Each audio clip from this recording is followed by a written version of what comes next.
मैं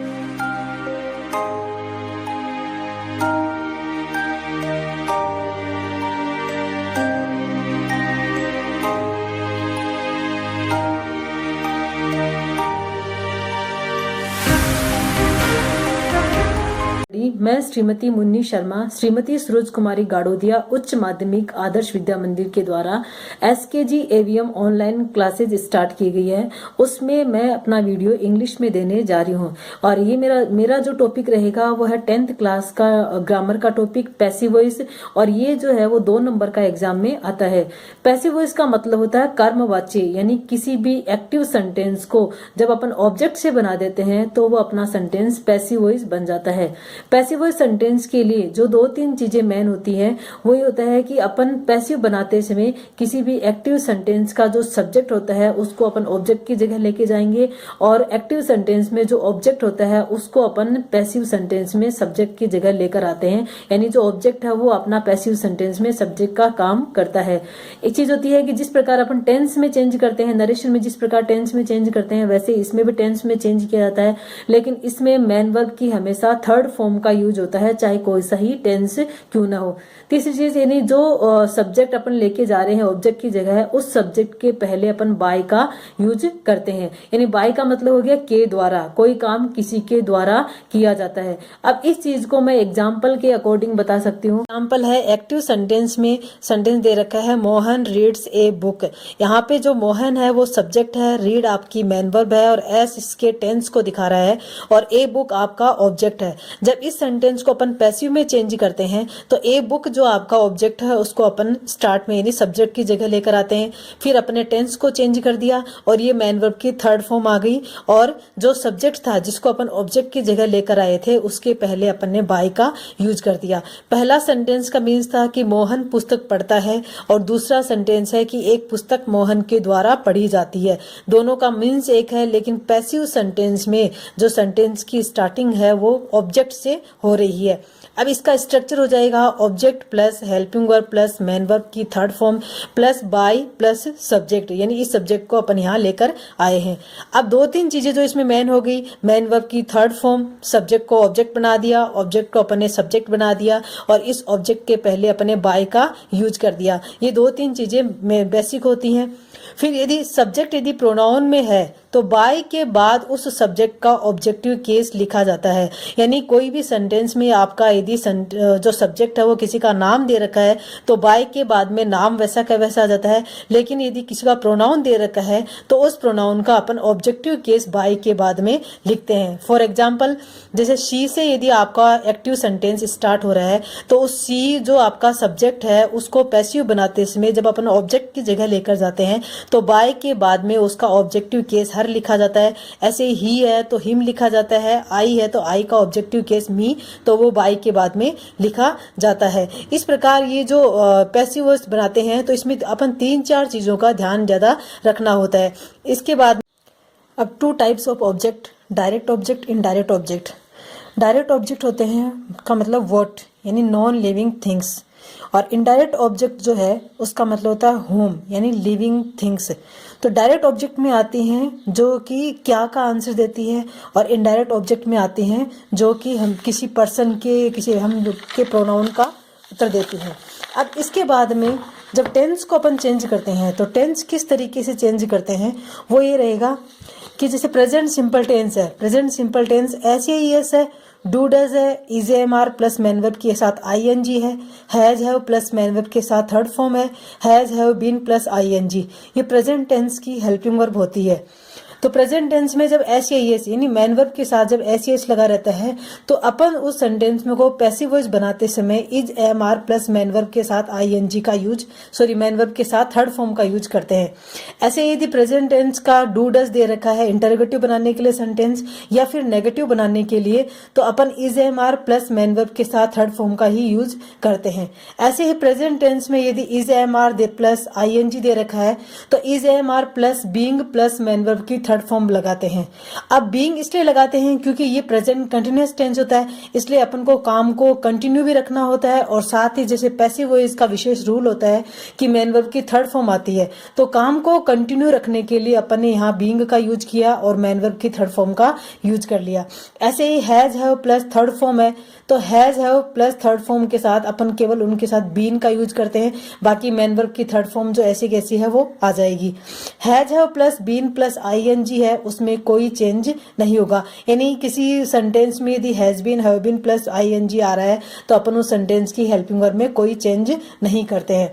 ऐसे ही जब पास्ट टेंस चलता है तो पास्ट टेंस यानी past continuous was verb plus main verb के साथ आईएनजी, तो यहाँ भी was verb plus being plus main verb की थर्ड फॉर्म का यूज करते हैं क्योंकि यहाँ भी काम को कंटिन्यू रखना होता है। फिर प्रेजेंट पास्ट सिंपल डिड या डिड नॉट, तो अपन यूज करते हैं was verb not plus main verb की, यानी इंटरोगेटिव सेंटेंस है तो was verb plus main verb की थर्ड फॉर्म का यूज करेंगे और नेगेटिव सेंटेंस है तो was verb plus not plus main verb की थर्ड फॉर्म का यूज करते हैं। ऐसे ही पास्ट परफेक्ट यानी हैड प्लस मेन वर्ब की थर्ड फॉर्म दे रखी है तो अपन यूज करेंगे had been plus main verb की थर्ड फॉर्म का। और वैसे जिस प्रकार प्रेजेंट परफेक्ट कंटिन्यूअस की हेल्पिंग वर्ब में कोई चेंज नहीं होता, वैसे ही पास्ट परफेक्ट कंटिन्यूअस की हेल्पिंग वर्ब में भी कोई चेंज नहीं होगा। फिर अपन आते हैं फ्यूचर सिंपल सेंटेंस में। फ्यूचर जो सेंटेंस है उसकी जो हेल्पिंग वर्ब होती है वो मॉडल्स के रूप में काम करते हैं, तो मैंने सारे मॉडल्स यहाँ पे लिखे।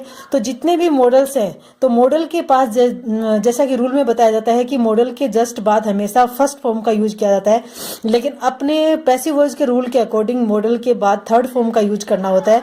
तो इसके लिए जितने भी मॉडल है उनके साथ अपन बी का यूज कर देते हैं और बी के बाद मेन वर्ब की थर्ड फॉर्म का यूज अपन कर देते हैं। फिर फ्यूचर परफेक्ट टेंस जो होता है will have shall have main verb की थर्ड फॉर्म, तो will have shall have third form है तो will have been shall have been plus main verb की थर्ड फॉर्म का यूज अपन कर लेते हैं। तो ये तो था सारे सेंटेंसेस, यानी जितने भी अपने टेंस है टेंस की हेल्पिंग वर्ब को किस प्रकार से चेंज करेंगे वो चेंज करने का तरीका। अब जैसे किसी भी सेंटेंस को अपन एग्जाम्पल के थ्रू समझ सकते हैं, जैसे हेल्पिंग वर्ब का यूज किया था, हेल्पिंग वर्ब का बताया था, तो एग्जाम्पल के थ्रू जैसे मैंने सेंटेंस लिखा he is writing a story, तो यहाँ पे जो ही है वो सब्जेक्ट का काम कर रहा है जो कि प्रोनाउन है और ए स्टोरी यहाँ पर एक ऑब्जेक्ट है। इस पैसिव वॉइस को बनाने के लिए अपन ने जो ऑब्जेक्ट था ए स्टोरी उसको अपन सबसे पहले लेकर आए और जिस प्रकार प्रेजेंट कंटिन्यूअस की हेल्पिंग वर्ब है इज प्लस मेन वर्ब के साथ आईएनजी, तो इसको अपन चेंज करते हैं is being plus main verb की थर्ड फॉर्म और बाय लगाते हैं अपन ऑब्जेक्ट के सब्जेक्ट को लास्ट में लाते हैं तब। तो a story is being third form right की रिटर्न, और जिस प्रकार मैंने कहा कि यदि सब्जेक्ट प्रोनाउन है तो अपन क्या करते हैं प्रोनाउन का ऑब्जेक्टिव केस लिखते हैं, तो ऐसे ही यहाँ बाय के बाद में अपन प्रोनाउन का ऑब्जेक्टिव केस लिखा बाय हिम। ऐसे ही एक एग्जांपल और ले लेते हैं अपन, तो जैसे she can lift this box, तो इसमें दिस बॉक्स जो है वो अपना ऑब्जेक्टिव है तो दिस बॉक्स को अपन पहले लेकर आएंगे। कैन अपना मॉडल है तो कैन के बाद में अपन बी लगाया और मेन वर्ब की थर्ड फॉर्म यानी लिफ्टेड कर दिया, फिर बाय लगा करके शी का जो ऑब्जेक्टिव केस है हर इसको अपन ने यहाँ पर लिखा। ये तो थे अपन सिंपल सेंटेंसेस को चेंज करने का तरीका। लेकिन इसमें ये देखते हैं कि जो ऑब्जेक्ट अपन लेके आते हैं स्टार्टिंग में वो ऑब्जेक्ट यदि अपना सिंगुलर है तो यहाँ पर अपन सिंगुलर हेल्पिंग वर्ब का यूज करते हैं, और यदि यही ऑब्जेक्ट अपना प्लूरल बन जाता है तो एक्टिव सेंटेंस में सिंगुलर हेल्पिंग वर्ब होने के बावजूद भी अपन प्लूरल हेल्पिंग वर्ब का, ऑब्जेक्ट प्लूरल होगा तो अपन प्लूरल हेल्पिंग वर्ब का ही यूज करते हैं। इसके बाद अपने आते हैं इंटरोगेटिव सेंटेंसेस। इंटरोगेटिव सेंटेंसेस में WHO हु और हुम के अलावा जितने भी WH वर्ड होते हैं उनको अपन वैसा का वैसा ही रखते हैं, लेकिन हु से यदि कोई एक्टिव सेंटेंस आपका बन रहा है तो उस सेंटेंस को पैसिव बनाते समय अपन बाय हुम का यूज करते हैं, और हुम से यदि कोई आपका एक्टिव सेंटेंस बना हुआ है तो उसका पैसिव वॉइस बनाते समय अपन हु का यूज करते हैं। हेल्पिंग वर्ब से सेंटेंस में यदि कोई हेल्पिंग वर्ब से शुरू हो रहा है तो अपन उस सेंटेंस में हेल्पिंग वर्ब को वैसे ही चेंज करते हैं जैसे प्रकार अपन सिंपल सेंटेंस में करते हैं। जैसे मान लो कि डू डज से कोई सेंटेंस अपना स्टार्ट हो रहा है इंटरोगेटिव, तो डू डज से यदि सेंटेंस स्टार्ट हो रहा है तो अपन इज एमआर हेल्पिंग वर्ब का यूज करते हैं। अब एक बात, जैसे कि WH वर्ड जितने भी हैं उन WH वर्ड के जस्ट बाद अपन हेल्पिंग वर्ब का यूज करते हैं पैसिव वॉइस सेंटेंस बनाने के लिए। तो जैसे हु रोट द रामचरितमानस, यहाँ पे जो रोट है वो सेकंड फॉर्म है और हु से आपका सेंटेंस स्टार्ट हो रहा है। द रामचरितमानस आपका ऑब्जेक्ट है। इस जो हु वाले सेंटेंस होते हैं उसमें अपने पास सब्जेक्ट नहीं रहता है। अब इस सेंटेंस का पैसिव वॉइस बनाएंगे तो सेंटेंस बनेगा बाय होम। बाय होम के बाद अपन को लगानी है हेल्पिंग वर्ब। हेल्पिंग वर्ब लगाएंगे, पास्ट सिंपल सेंटेंस है, सेकंड फॉर्म है, तो अपन was verb plus main verb की थर्ड फॉर्म का यूज करते हैं। और जैसे कि रामचरितमानस आपका ऑब्जेक्ट है और ये सिंगुलर है तो यहाँ सिंगुलर हेल्पिंग वर्ब वॉज का यूज हो गया। फिर रामचरितमानस के बाद में अपन ने ऑब्जेक्ट की थर्ड फॉर्म लिख दी। इसमें बाय के बाद में अपन सब्जेक्ट का यूज नहीं करते हैं क्योंकि यहाँ पे अपने पास सब्जेक्ट नहीं है। दूसरा सेंटेंस लेते हैं, whom do you like most.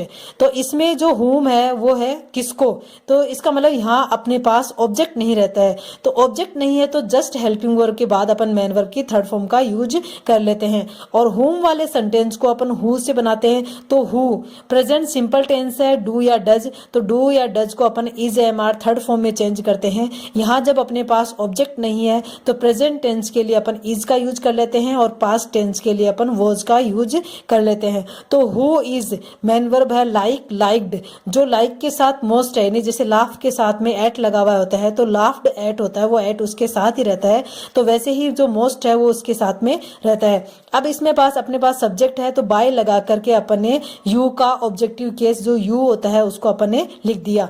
इसी प्रकार यदि तीसरी अपन WH वर्ड का यूज करते हैं, जैसे वाई से बनाते हैं तो why are you writing a letter, यहाँ पे जो यू है आपका सब्जेक्ट, ए लेटर आपका ऑब्जेक्ट। ये है प्रेजेंट कंटिन्यूअस टेंस और प्रेजेंट कंटिन्यूअस टेंस को अपन चेंज करते हैं is am are being plus main verb की थर्ड फॉर्म में। अब जो वाई है वो वाई वैसा का वैसा रहेगा, जैसे कि WH वर्ड के बाद अपन हेल्पिंग वर्ब लगाते हैं तो ए लेटर अपना सिंगुलर है तो अपन ने हेल्पिंग वर्ब इज लगा दी, तो वाई इज ए लेटर। फिर बीइंग प्लस रिटर्न, ये ऑब्जेक्ट के बाद आता है तो बीइंग रिटर्न, फिर बाई ऑब्जेक्टिव केस यू का यू, तो यहाँ लिख दिया। फिर एक हेल्पिंग वर्ब का example, have you finished your homework, यहाँ पे जो योर होमवर्क है वो पूरा आपका ऑब्जेक्ट है तो इसके अकॉर्डिंग यहाँ पे अपन हेल्पिंग वर्ब लगाते हैं। योर होमवर्क को अपन सिंगुलर मान सकते हैं तो यहाँ पे अपने लगा दिया हैज। यदि यहाँ पे हैव लगाते हैं तो भी रॉन्ग नहीं होता है, तो हैज योर होमवर्क। फिर हैज और थर्ड फॉर्म को अपन चेंज करते हैं, has been have been third form में, तो बीन फिनिश्ड यू का ऑब्जेक्टिव केस यू, तो बाय लगा करके अपन ने ऑब्जेक्टिव केस लिख दिया यू। तो ये था अपना पैसिव वॉइस का जो हाफ पार्ट हो गया, यानी पैसिव वॉइस में जो डबल ऑब्जेक्ट वाले सेंटेंस होते हैं, इज एम आर गोइंग वाले सेंटेंस होते हैं और जो इंपेरेटिव सेंटेंस होते हैं वो आपको आगे नेक्स्ट वीडियो में मैं बताऊंगी। धन्यवाद।